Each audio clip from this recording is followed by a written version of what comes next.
Agora, eu passo para o Caio perguntando o seguinte: não é uma situação análoga, por exemplo, Caio, a questão de que ao acusador cabe o ônus da prova? Se você está acusando alguém, cabe a você provar. Se você está sendo acusado, me parece natural ali entender que, como acusado, você teria o direito de ter a última palavra, alegando a sua inocência com relação àquilo. Posso estar enganado, mas queria te ouvir a respeito.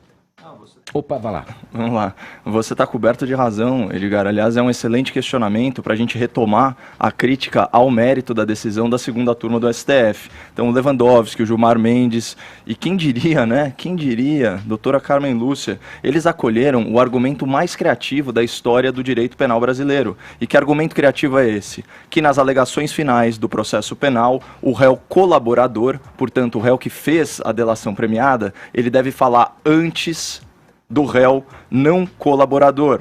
Isso porque, como você bem colocou, a última palavra deve ser sempre da defesa. Mas desde quando que réu colaborador virou acusador ou assistente de acusação? Réu é réu. E a defesa do réu, Edgar, esse é o ponto mais importante, especialmente para quem é leigo em direito. A defesa do réu é contra a denúncia do Ministério Público. O MP, ele usa, o Ministério Público, portanto, usa elementos da delação premiada para formular a sua denúncia contra o réu. Mas todo o conteúdo acusatório que vai orientar a formação da convicção do juiz, né, que vai orientar o julgamento, ele está explicitado nas manifestações do Ministério Público. Isso, inclusive, é outro princípio de direito. O juiz não condena por fato alheio à denúncia, Edgar. Não adianta. Ele é limitado pela denúncia. A atuação do juiz é limitada pela denúncia da parte que acusa. Por isso, a surpresa do professor Modesto Carvalhosa, que você trouxe muito bem aqui, diante de tanta criatividade do STF.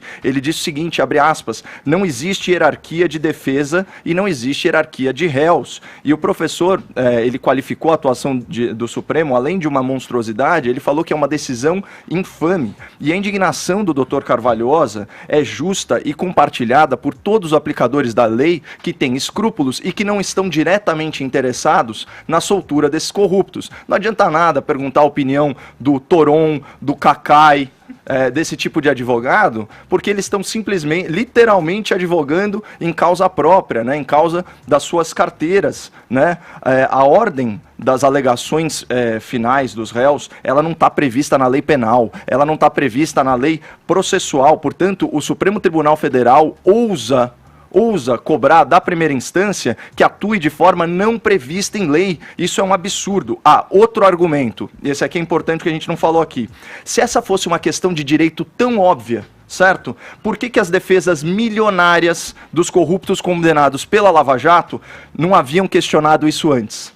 Olha que ponto interessante. Delação premiada existe há 6 anos. Lava Jato existe há 5 anos. Por que só agora? Porque essa tese é uma fantasia jurídica. Não havia sequer sido aventada. E ela pega carona numa narrativa política. E tudo isso é articulado para soltar os criminosos mais poderosos do Brasil. Se o objetivo do STF fosse a justiça, se o compromisso do STF fosse com a verdade, caberia inclusive uma decisão de meio termo, olha só, que foi proposta por membros da Operação Lava Jato, que é a seguinte: bom, tudo bem, esse é o entendimento agora, apliquemos a nova orientação processual daqui para frente. E só vamos anular a sentença quando for verificado objetivamente prejuízo ao réu. Seria ótimo, porque nunca há prejuízo ao réu. Como eu disse, o juiz julga limitado pela denúncia do Ministério Público. E todos esses réus, invariavelmente, acabam condenados também na segunda instância. Sabe por quê, pessoal? Porque esses crimes ocorreram. Não muda absolutamente nada. Os 3 milhões de propina do Bendini são reais. Isso existiu. Né? Então você vai ter, no caso Bendini, um suspeito condenado em 2 instâncias, mas que agora está solto, apesar de todas as provas em sentido contrário.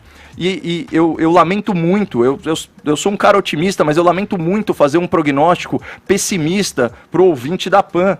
O plenário do Supremo tem 10 ministros e o voto de desempate é do presidente da Corte. 3 desses ministros já votaram contra a Lava Jato. Não votaram ainda Celso de Mello, que é um garantista, e o Marco Aurélio Mello, que é um inimigo declarado da Operação Lava Jato. Já falou que não quer que o Sérgio Moro ocupe a sua cadeia. Já falou que é uma homenagem à Constituição Federal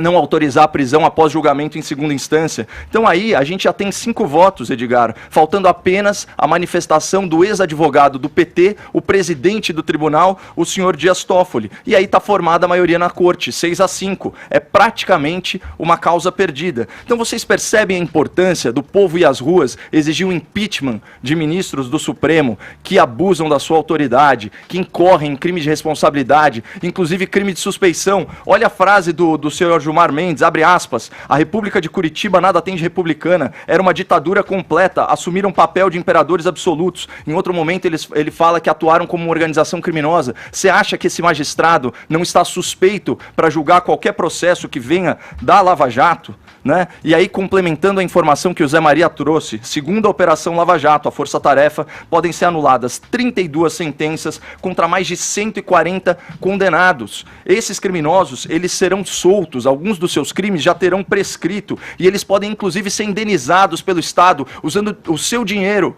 de pagador de impostos, por uma prisão supostamente ilegal. Agora, quando essa corja de corruptos do colarinho branco voltar às ruas, quando eles voltarem a roubar o povo brasileiro, eu estarei lamentando, mas pelo menos eu vou estar com a consciência tranquila de quem fez o possível, o que estava a seu alcance, para que ninguém ficasse acima da lei. Poucos colegas da imprensa poderão falar o mesmo.